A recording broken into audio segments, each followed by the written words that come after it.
Much of what people call spirituality has become vague, sentimental, and detached from the actual structure of life. It speaks of peace without discipline, purpose without responsibility, and alignment without consequence. But if God is understood not merely as a figure to be worshipped, but as the absolute order expressed through reality itself, then alignment cannot mean emotional comfort, aesthetic rituals, or positive thinking. It must mean something far more serious. It must mean living in truthful accordance with how reality actually works. Alignment is not a mystical mood. It is not a feeling of lightness, a private sense of superiority, or the performance of wisdom. Alignment is behavioral accuracy. It is the condition in which a person's thoughts, choices, habits, and responses are brought into agreement with reality rather than fantasy. An aligned person does not ask life to bend to illusion. They study consequence, respect limitation, and move in cooperation with what is true. In that sense, alignment is not passive. It is one of the most demanding forms of living because it requires the surrender of ego in favor of truth. To live in accordance with reality is first to accept that reality is not obligated to reward desire. It responds to cause. It answers structure. It yields results according to inputs, patterns, and laws that exist independently of personal preference. A person may want health while abusing the body, wealth while neglecting discipline, peace while entertaining chaos, or respect while acting without integrity. But desire is not alignment. Wanting is not the same as becoming fitted to the system that produces the desired outcome. Alignment begins when a person stops negotiating with truth and starts submitting to it. This is why alignment is practical before it is philosophical. It can be observed in behavior. The aligned person is teachable because they do not assume they are above correction.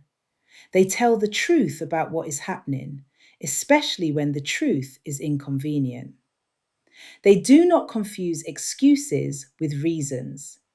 They understand that outcomes reveal patterns, and so they are willing to examine the pattern rather than merely complain about the result. They do not waste energy maintaining appearances when reality is demanding substance. In moments of failure, they ask what law was ignored, what discipline was missing, what illusion was being protected.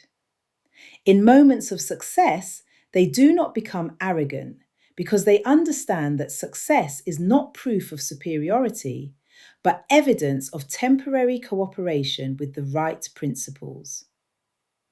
By contrast, the misaligned person lives in friction with reality.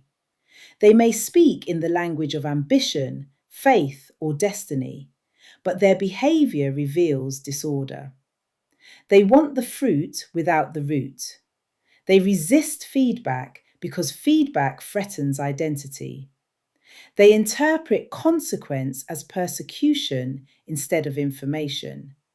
They blame other people, systems, timing, bad luck, or invisible enemies because to accept their own misalignment would require the collapse of the false self they have constructed. The misaligned person is not simply someone who suffers. Everyone suffers. The misaligned person is the one who remains committed to illusion even while suffering is exposing it. This difference becomes clearest under pressure.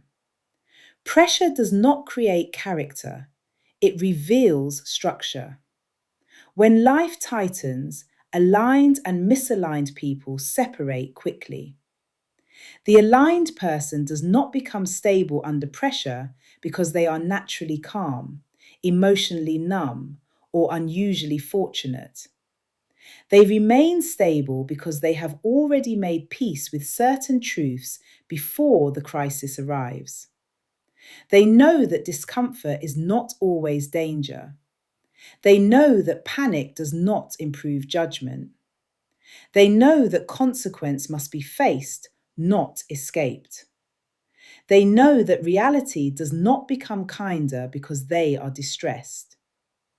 As a result, they conserve energy, think clearly, and respond to the problem itself rather than to the fantasy that the problem should not exist.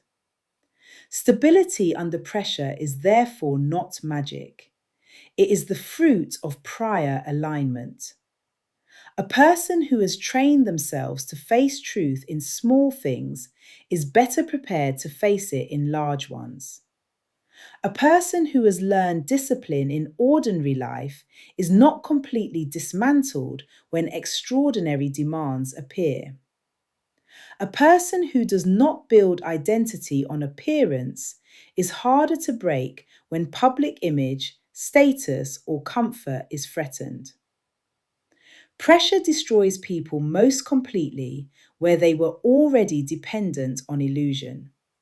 It crushes what was hollow. What remains standing is what had structure.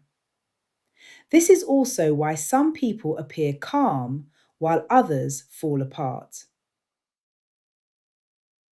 Read the complete essay on Amazon.